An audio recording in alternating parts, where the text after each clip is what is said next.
Well, here to discuss the ramifications of the Iranian cartoon exhibit and other key issues is David Keyes, the Prime Minister's newly appointed foreign media spokesman. David, welcome. Thank you. The Prime Minister made a point of opening this week's cabinet discussion by highlighting the Iranian cartoon contest. What is he trying to achieve here? He's trying to alert the world of the danger of Iran. And what we saw this week in Iran was absolutely outrageous. A Holocaust cartoon competition.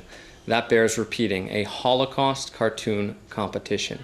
The Iranian regime, which denies the Holocaust, while it mocks the Holocaust, while it threatens a new Holocaust in its advocacy of the annihilation of Israel, is absolutely beyond the pale. Every civilized person, every civilized nation should be outraged at this cynical use of Holocaust denial.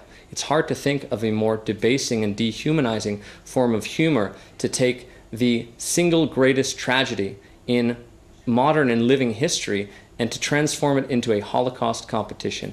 It also points to the nature of the regime, because if you think about what Iran is doing here, it's showing the world its values, what it's propagating, what it believes in.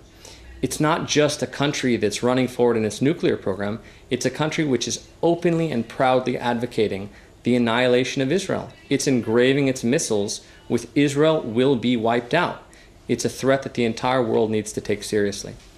David, you rightly said this is outrageous, but the world is not outraged, and it's not the first time that Iran has held this kind of event. Why isn't there more international condemnation?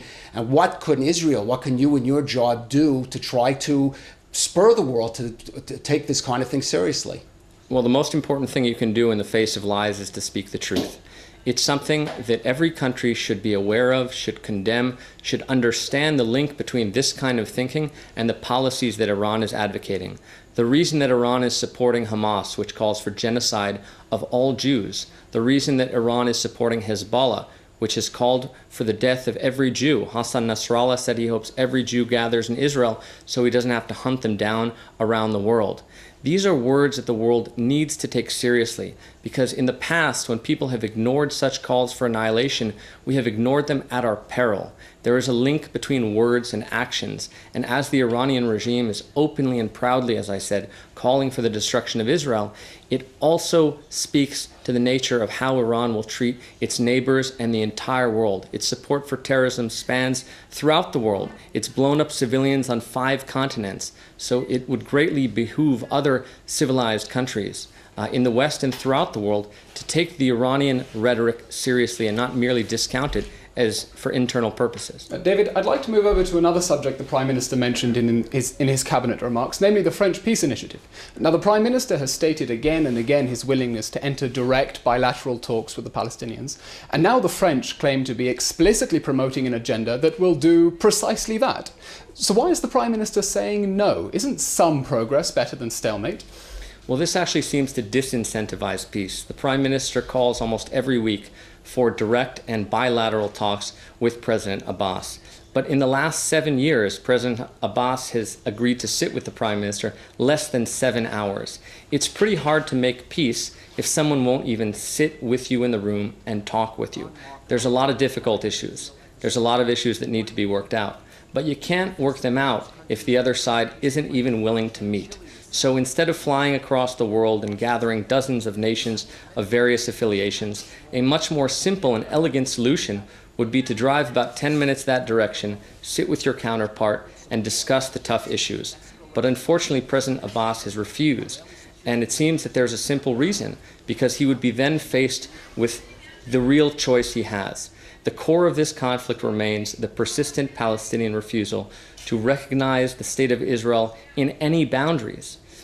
Our solution is simple and elegant. The Prime Minister believes in 2 states for 2 peoples, a demilitarized Palestinian state that recognizes the Jewish state. It is about time that that happens. So is the Prime Minister's concerned, David, that this conference is going to try to impose a solution on Israel by basically setting parameters even before the agreement is reached that are agreed on by the international community? Well, what's been said is that if this proposal fails, a Palestinian state will be recognized. I mean, talk about a disincentive for negotiating with Israel. talk about a disincentive for engaging in those hard talks. If the solution is preordained, then it doesn't really provide much reason for you to come to the table and make those painful compromises. It would be far preferable. The only real solution for peace is for both sides to sit together in a room to work out those hard issues. We remain committed. Israel remains committed every day of every week of every month to pursue the path of peace.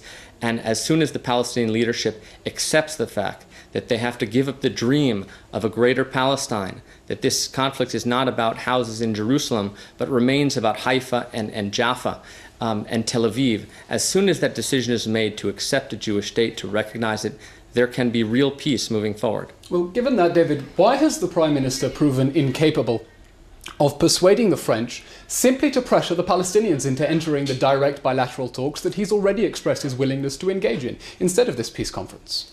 The Prime Minister spoke very honestly and frankly with the French Foreign Minister and has made it clear to the public that a far preferable path to peace, in fact the only path to peace, is direct and bilateral negotiations.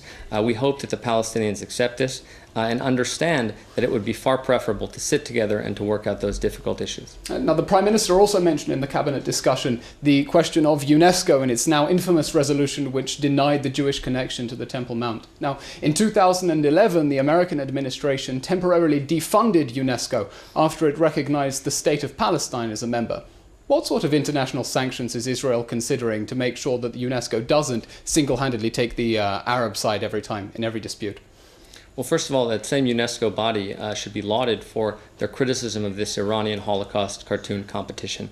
But you're right, this is a serious problem because a few weeks ago, a UN body adopted a decision which denied any Jewish connection to the Temple Mount.